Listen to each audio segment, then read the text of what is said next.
Friends, of series 38 about self-exploration, I covered religious angle that too from Hinduism point of view.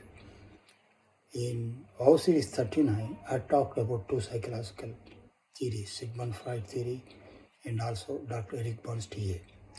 But in this particular 40, of series 40, I am going to talk to you. Again, this is also connected with the self-exploration, understanding self, who am I? Two books which had a major influence on my thinking and my life. First book is Man's Search for Meaning. This was written by Victor Frankl, Austrian psychologist, neurologist, philosopher.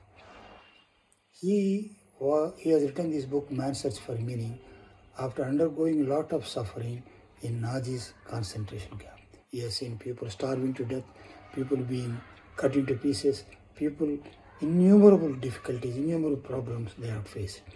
He has also gone through, but luckily not so much because he was a doctor and the Nazi soldiers wanted the treatment from him also. But as a Holocaust survivor, he reflects on his experience in concentration camps. He emphasized the importance of finding meaning even in the dire circumstances, dire situations. He says the will to find purpose is a fundamental human drive crucial for survival. He also says suffering can be transformed into a source of meaning and growth. Actually, Frankl introduced the concept of logotherapy, which focuses on meaning making. Freedom of choice remains intact even in oppressive circumstances. Here, I quote an example of Guru Tegh Bahadur, 9th Guru of Sikhs. He was being forced by Aurangzeb to convert into Islam.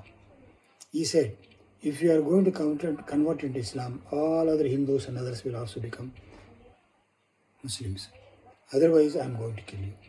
He simply sits there in the presence of the soldiers of Aurangzeb.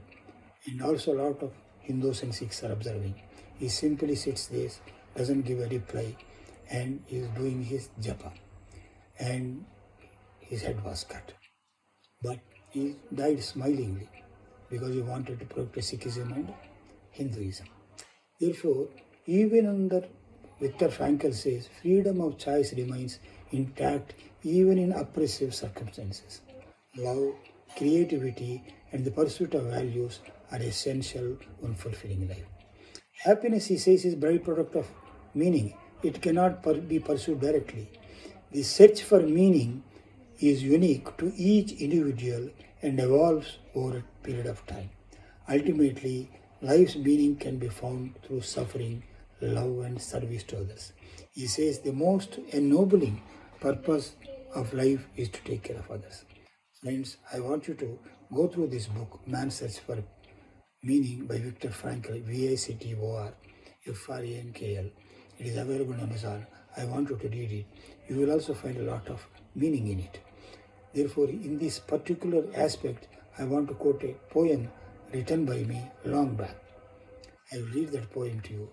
The whispers of the elves dancing and floating in the air, the laughter of the lovely nymphs riding on the waves, the fragrance of a single rose in a garden full of flowers, broken glass turning a single ray of sun into a million colors, the buzz of ever-busy bees roaming around and collecting honey, the grace of the enlightened Guru pouring forth from his beaming smile, the warmth of a gentle hug from compassionate and loving mother. Live life fully, being aware of all the small wonders which are around you. This poem I have written long back. It is in the book of poems in English, but titled Echoes of Life. Friends, next 41 series, I will come and I will talk to you about other book which had a major influence on me.